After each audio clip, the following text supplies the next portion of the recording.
Hello people, this is Liv, and today we are doing the first of the series, Dog Anatomy, and we are doing the skull.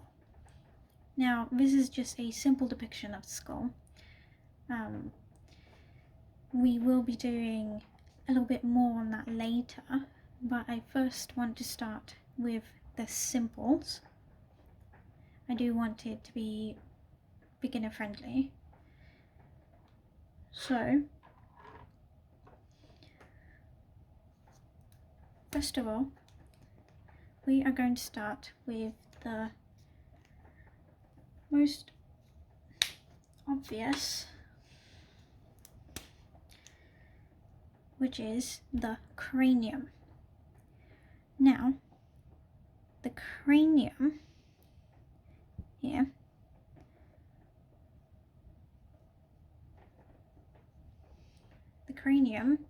is only this ridge here.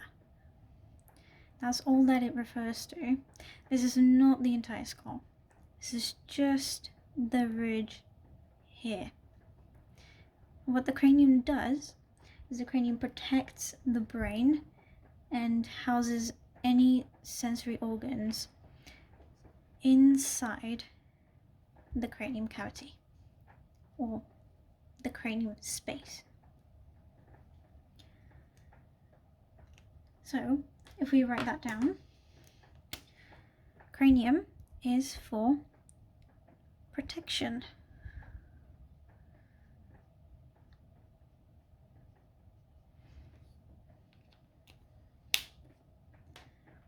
There you go.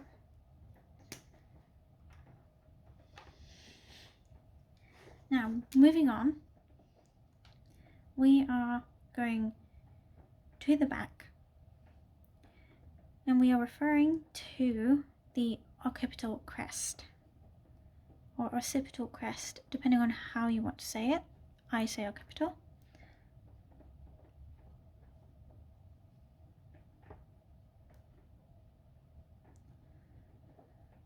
Now, as you can see, the occipital crest is a standing out bit, which we often call a process.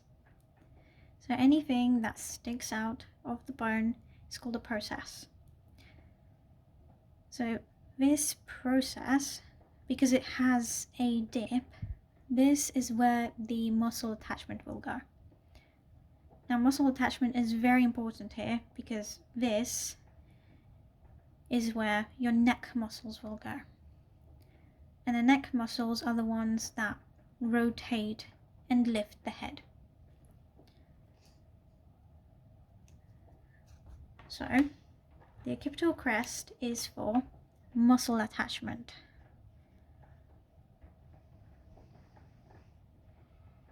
Now I'm just going to abbreviate that to ATT.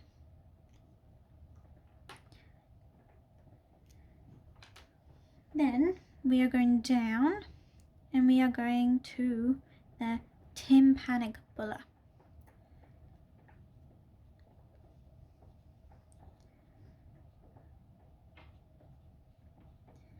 The tympanic bulla, this circular structure,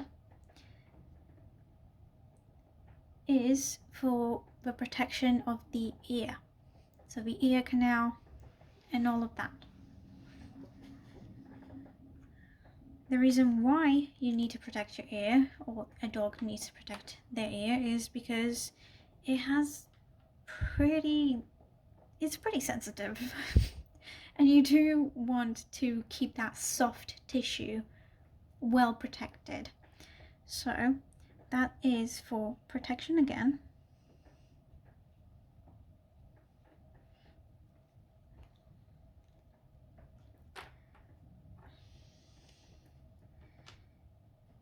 Now we're going a little bit upwards. We're going for this arch here. This is called the zygomatic arch. That.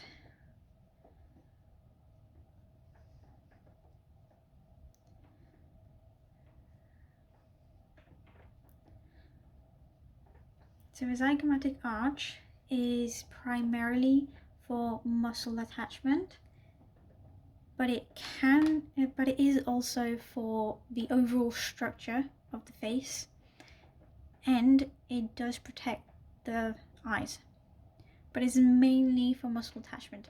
That's sort of like where this structure goes anyways.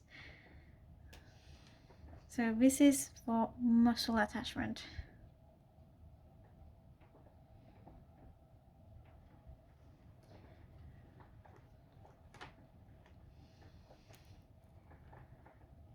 Now, moving downwards, we have the mandible. So this big structure here is the mandible. We would usually call that a jaw, but in anatomy, it's the mandible. So the whole thing is the mandible. However, the mandible is divided into 3 parts. So you have the vertical mandibular ramus, the horizontal mandibular ramus, and the angle of jaw. Now, let's write that down. This is the horizontal mandibular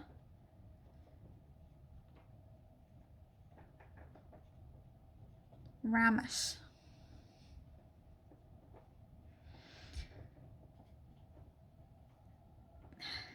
Where should I put this? Okay, I'll just put this over here, but feel free to do your own version of this. So that's the vertical mandibular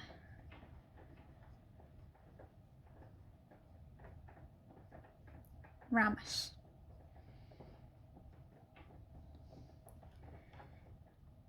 Now, what the mandible does is for mastication, which is eating. So eating is mastication. It's called mastication. So if I write that down, it's spelled M-A-S-T-I-C-A-T-I-O-N.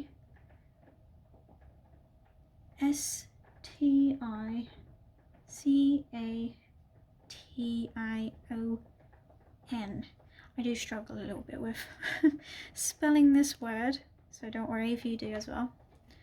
But yes, it's mainly used for mastication.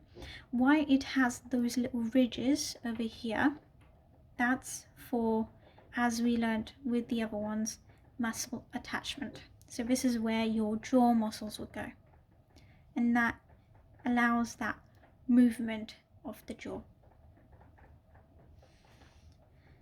So where is the angle of jaw? The angle of jaw is over here.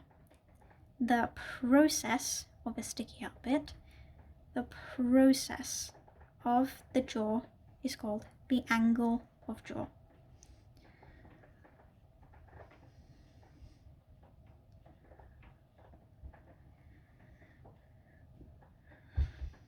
Okay, now we are moving upwards to here. So usually people would call that the nose or the nasal cavity, all of those. Even though this is true, this is where the nasal cavity would be, it's actually the maxilla. So we're talking about the bones. So the bone is associated with this area is called the maxilla.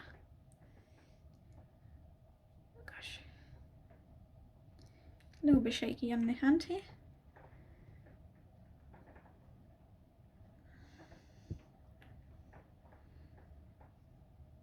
Okay, so this is the maxilla.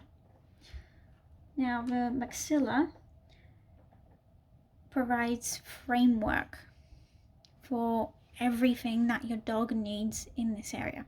So it provides framework for the teeth, which we will learn about later, for the nasal cavity, and for the rest of the jaw here. So we will write that down. So maxilla provides framework.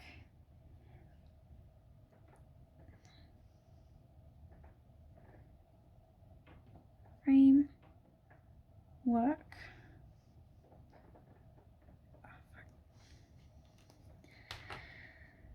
Right. The last bit that I want to talk about today, just to keep it short and simple, beginner friendly, is the mandibular symphysis. Now you can't really see the mandibular symphysis in the diagram that I drew here. It will be the right here in the lower jaw, and that is the middle part of the front jaw, or the rostral, because it's closer to the nose, the rostral bone, and it appears as like a division between two sides of the jaw. Now we call those sutures, and these are actually joints. Now those joints are really important because they actually happen at birth. So at birth, when a puppy is born, all those sutures are not together. You can also see them in the cranium and the rest of the head. And as the puppy grows, those sutures start to form back together, and this is why some skulls, well, pretty much all skulls, especially with dogs and humans, look like they've been stitched together. So those stitches are called sutures, and sutures are actually joints. So mandibular symphysis is one of those sutures. So it's over here, and that's the mandibular symphysis.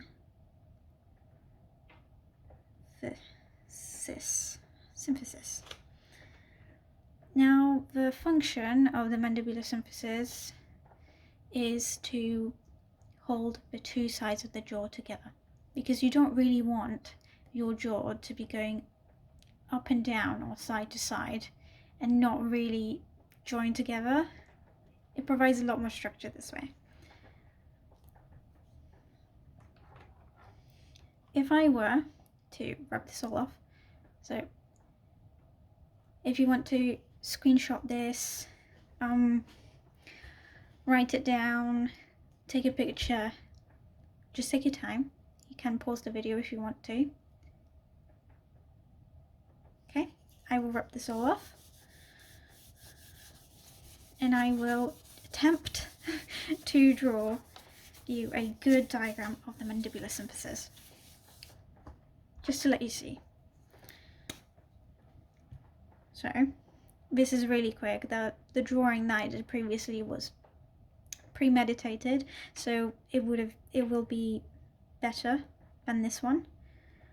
So we'll do like that.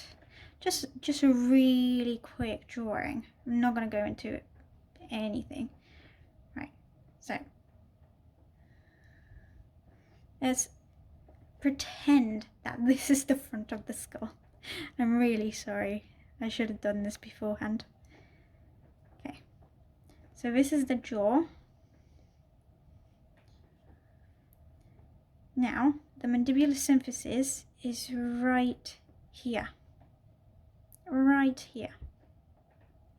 I would call it a chin, but it's not a chin, so I can't do that. So this is the mandibular symphysis. It's right at the most rostral point of the mandible. Okay? Now, thank you for watching. I know this was really short, but thank you so much for watching. I will see you next time. Thank you.